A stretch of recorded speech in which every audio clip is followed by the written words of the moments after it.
Cordial saludo. Bienvenidos de nuevo a este su espacio de temas y problemas literarios. ¿Podría acaso un poema necesitar únicamente de 17 sílabas? ¿Qué pensarías si te comentara que la poesía puede capturarse solamente en un instante, una respiración, un sonido? ¿Conoces la existencia de la técnica japonesa del haiku? Bueno, hoy vamos a hablar un poco sobre este tema tan profundo, tan estudiado, sobre todo durante el siglo XX. Y no sin antes recordar que soy Sundiata Keita, escritor, miembro fundador del colectivo artístico Epísteme Colombia y su anfitrión en este su espacio. Lo primero es la definición de qué es un haiku, ¿cierto? Es una técnica poética japonesa que tiene como característica distintiva en cuanto a la forma el condensar en un número determinado de sílabas y de versos la idea poética y el desarrollo poético. Es decir, es una composición que consta de 3 versos, los cuales en su forma tradicional se dividen en 5, 7 y 5 sílabas, para un total de 17 sílabas. Hay una variante de 19 sílabas en la cual la estructura es distinta, es de 5, 7 y 7. Es decir, que la forma métrica es muy importante en el haiku y es consustancial a su existencia. Tengamos en cuenta que es una técnica centenaria, ¿no? En cuanto a la poesía, no es una técnica que hubiese aparecido recientemente. Lo que pasa es que, como ustedes sabrán, Japón fue un país muy cerrado. De hecho, buena parte de su cultura es de esta forma, lo cual es legítimo, lo cual es válido. Y entonces todas sus cuestiones artísticas y demás no fueron sino cuando Japón prácticamente fue abierto a cañonazos a Occidente que pudimos tener entonces conocimiento de estas formas poéticas a finales del siglo XIX y principios del siglo XX. Vamos a hablar un poco sobre eso y por supuesto a degustar un poco, ¿no?, de esta forma métrica.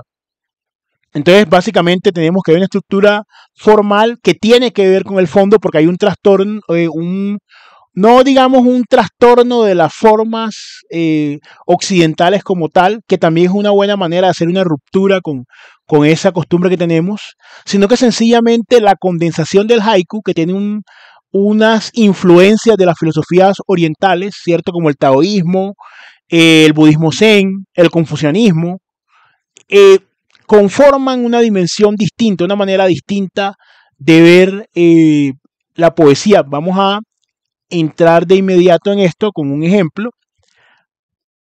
Lo tenemos tomado acá, de hecho hay una traducción que se ha hecho de muchos de estos poetas, siendo el principal Matsuo Basho, que vivió en el siglo XVII y que por muchos es considerado el mayor poeta japonés, consagrándose pues respecto del haiku.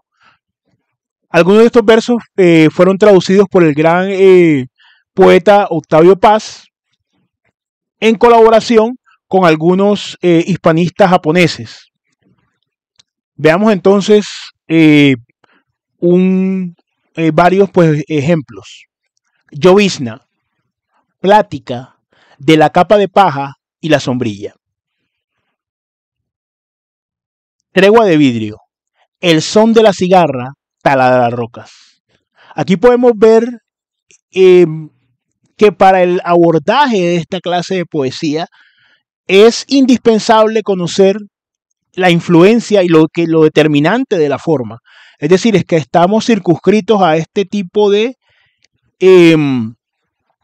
forma silábica, ¿no?, y de estructura de estos 3 versos, pero eso no necesariamente se convierte en una cortapisa, en una camisa de fuerza, ¿no? Lo que llevó en el caso de Occidente al llamado verso libre a una ruptura con, digamos, otro tipo de estructura poética, sino que por la misma brevedad, la misma fugacidad del haiku, esa idea puede vivir perfectamente dentro de esa estructura de 3 versos con ese número de sílabas. Es importante, aquí el tríptico poético puede analizarse de una manera inclusive mucho más sencilla porque hay menos espacio para dilaciones. Es decir, esa relación que existe entre la extensión del texto, la imagen y el contenido se puede ver muy bien acá, que hemos nosotros denominado tríptico poético. Hemos dicho que había una serie de influencias de estas filosofías, pero ¿qué debemos o considero yo que es fundamental entender dentro del poco estudio, porque no tengo un estudio como muy extenso respecto del tema de los haikus?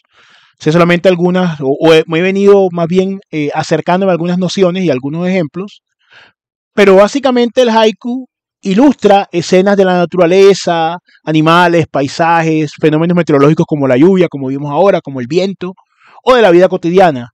Trata de transmitir, hacer la transmisión de esta emoción que nace de la contemplación, pero no es meramente descriptivo.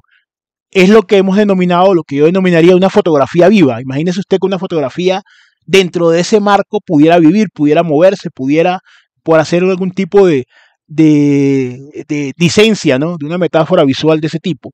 Ahora, hablando de metáforas visuales, no sé si ustedes vieron esa película de Tom Cruise que se llama El último samurái. Bueno, cuando está Katsumoto, creo que se llama el líder rebelde samurái, esa escena donde ellos están hablando y él está hablando de, cierto, de los cerezos en flor y de cómo, o sea, allí hay mucho de la esencia del haiku. Sí, pues los que hayan visto la película, ahí hay un referente también visual de esa concepción. Entonces, como habíamos dicho, hay unas diferentes formas según las cuales este tipo de poesía se ve enriquecida. Del budismo zen, el tema de la atención plena, la contemplación, el desapego, que implica un ejercicio de meditación, un ejercicio de expansión de la mente, perdón, una especie también de vaciamiento, que es mucho, tiene que ver mucho ese tema mental, espiritual y demás, esa concepción oriental. Del taoísmo, la armonía con la naturaleza, la fluidez de la imagen, así sea un espacio pequeño. Del confucianismo, el equilibrio que debe existir en la ética. Recordemos que el confucianismo, grosso modo, ¿no? Tuvo que ver con una especie de postura reaccionaria de Confucio, ¿no? En esta doctrina de la rectificación de los nombres. Es decir, que cada nombre correspondiera a lo que realmente tiene que ver, lo que tiene que ver con una estructura ética férrea, ¿no? Y precisamente una ética de la sencillez. Entonces, el haiku no podemos decir tanto que describa meramente, sino que captura una imagen en un momento fugaz, pero ese momento vive. Es decir, que va sugiriendo y va presentando al mismo tiempo que reflexiona. Eso para nosotros que tenemos una influencia muy occidental puede en un primer momento resultar, no vamos a decir que confuso, pero sí no ortodoxo, heterodoxo más bien. Puede resultar un poco heterodoxo en la concepción, pero es un ejercicio muy interesante también ver cómo las escenas de naturaleza, la lluvia, la nieve, las flores, como en la película que les dije ahora, las estaciones, también los momentos cotidianos, pero eso se vuelve esencial, o sea, lo que aparentemente es intrascendente se vuelve esencial. Por ejemplo, acá hay otro ejemplo de Matsuo Basho. Un viejo estanque, salta una rana, el sonido del agua. Es decir, hay movimiento, hay vida en ese momento, ¿cierto? Aunque aparentemente la acción de la rana esté concluida. Esto lo hace bastante interesante. Por acá tenía yo otro texto, uno que habían, pues, que se dice, ¿no? Una anécdota, ¿no? Que cuentan entre Basho y su primer discípulo. Dice, durante un paseo, el discípulo compuso un haiku, movido por la contemplación de unas libélulas que revoloteaban cercanas. Libélulas rojas, quítales las alas y serán vainas de pimienta. Basho corrige a Kikaku, indicándole que de ese modo mataba a las libélulas. A continuación, le ofrece su propia versión de dicho haiku. Vainas de pimienta, añádeles alas y serán libélulas.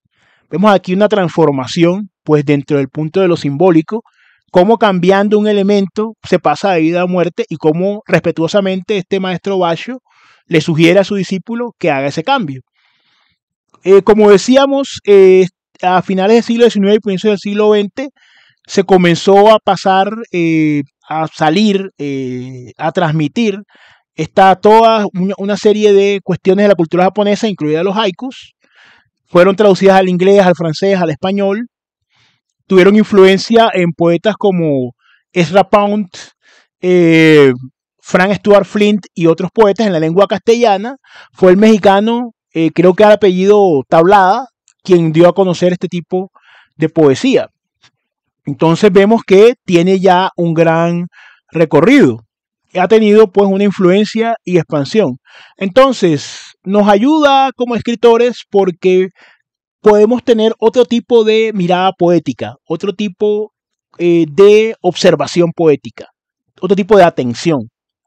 También que vayamos desaprendiendo un poco la retórica occidental y las formas occidentales como tal. Nos da una alternativa, precisamente, pretendiendo expandir la poesía, no limitarla. Entonces, es bueno ir aprendiendo estas distintas formas. De todas maneras, como siempre, te invitamos por favor a dejar tu opinión. Por ejemplo, ¿te animarías a escribir un haiku? ¿Conoces, has leído haikus habitualmente? ¿Conoces autores pues que lo hagan en la actualidad? ¿Cabría una especie de verso libre en el haiku? ¿O eso, a diferencia de lo que sucedió en Occidente, es inviable? Si este video te inspiró a mirar la poesía de forma distinta, te invitamos por favor entonces a que en ese caso te suscribas al canal, compartas también el contenido, le des like, actives la campanita para las notificaciones. Lo más importante, que comentes cuál es tu experiencia. Como siempre, siendo un gusto, no añadiendo nada más en este momento. Nos veremos en un siguiente capítulo de Epísteme Colombia Literatura.